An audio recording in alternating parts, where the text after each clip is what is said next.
We're talking to Mr. Harleston, Ms. Anderson, and Ms. Spearman about the issue of StreetWorks and HIV and AIDS. And of course, Ms. Spearman, I think that we promised that we'd give you an opportunity as the office manager for StreetWorks to sort of summarize some of the things that that you've seen and that you believe that our audience ought to know this morning. And then, of course, Ms. Anderson and Mr. Harleston will sort of buy into that, and we'll do for the next 8 or 10 minutes basically around that kind of information. Okay.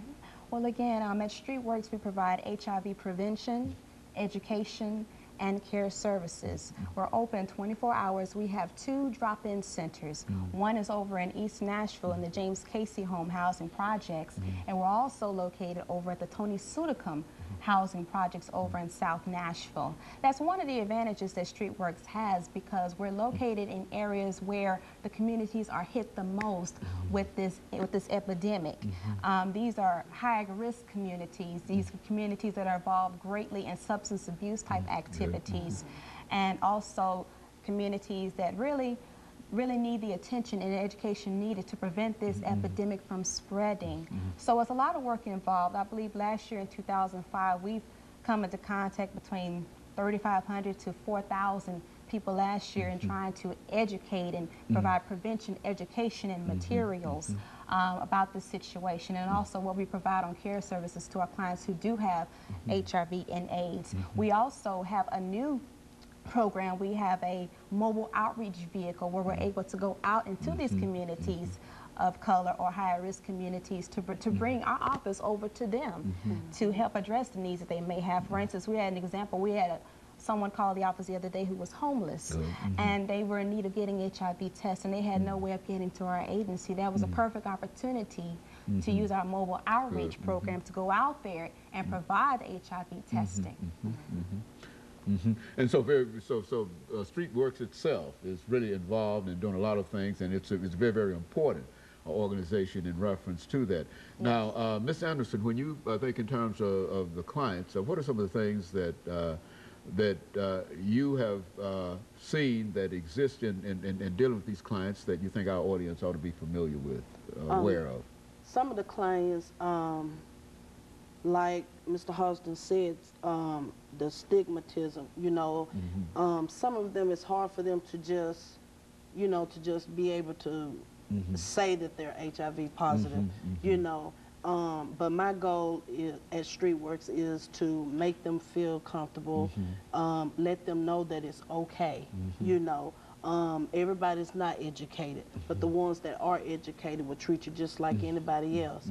And I think that's all we're looking for, is just to be treated normal, fairly, and with respect. So I try to make sure that they have everything they need, and if we may have a service that we don't provide, we have plenty of information that we can also reach out and get them that extra help that they need. Sometimes they just need, you know, someone to talk to, you know, where they feel comfortable, you know, and share what's going on. It's still a human disease, in spite of how catastrophic it might appear, that it still affects individual human beings, and out of that comes those feelings of wanting somebody to at least notice them or understand some of their problems. Would you say that you've identified that as one of the real issues dealing with this, Charleston?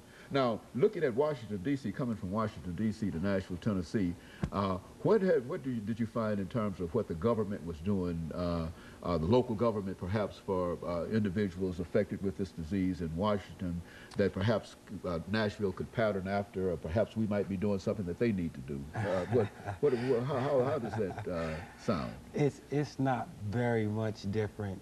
It's all about the organization and how hard they are working and advocating for people infected or affected by HIV/AIDS.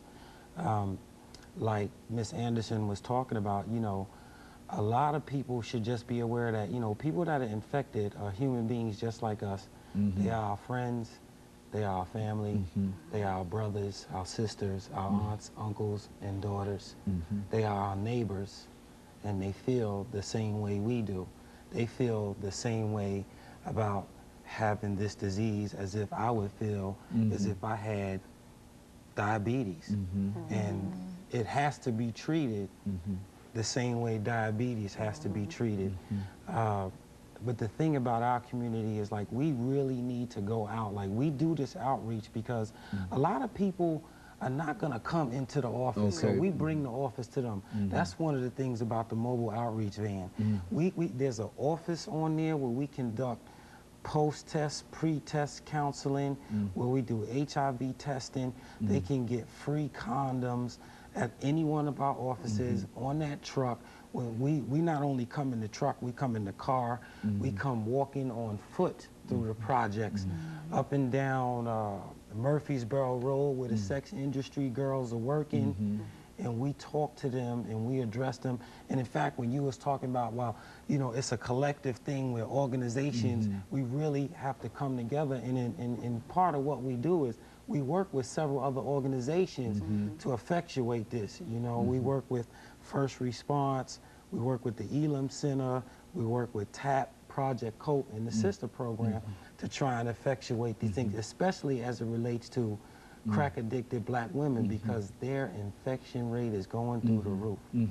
What do you find, Ms. Anderson, in reference to that crack-addicted African-American females? Do you find any impact do you see any impact among your clients in reference to that? The impact that crack is having, or that alcohol or whatever is having on your clients? Yes, some of the clients, they're kind of reluctant to say that they have another disease, because addiction is a disease also. And some of them, you have to just, like I said, make them feel at home. And if you've been there, it's a lot easier for them to open up, you know, opposed to not being, because a lot of them feel like you can't relate, because if you haven't walked in those shoes, then you can't relate. So that's what I mean by making them feel comfortable. And if it's an area that I can relate to, I will let them know, you know, because it's all about, you know, trying to do better and trying to stop this epidemic. You know, it's not a cure, but we're here to try to slow it down, you know, try to get people to be more aware of their sexual behavior. Well, you know? And speaking of sexual behavior, and I think Dr. Poco a long time ago told us on this show that one of the real problems was that this is a behavioral disease. Now, what impact has sexual industry workers, what impact do they have on it? Okay, you have a sex industry worker, let's say a crack-addicted young lady. Now, her main focus is to get another high, and that is going to require her, because she has a marketable commodity, and that is going to require her to be getting in and out of different strange men's cars. And in terms of whether they need the money, they'll practice this without the use of a condom. That's one reason why we target them. We come down there, we give them free condoms, as many as they need. In fact, we have what is called a sexual responsibility kit and a harm reduction kit. Those are two different type of kits, and we give those harm reduction kits to those individuals who smoke crack and do drugs, because a lot of times when you do drugs, it creates openings for HIV. So what we want to do is cut back the probability of them having an opening that HIV can get into it. We're not condoning what they do. That we're definitely not doing that. But what we want to do is just give them some safe practices where they could, you know, possibly prevent becoming HIV infected. And in fact, they appreciate it. We come through there, yes, they appreciate it. They appreciate it. I give them, you know, we give them vitamin C, ointment, alcohol pads, and stuff like that, so that they could, you know, keep the possibility of becoming infected or even infecting someone else.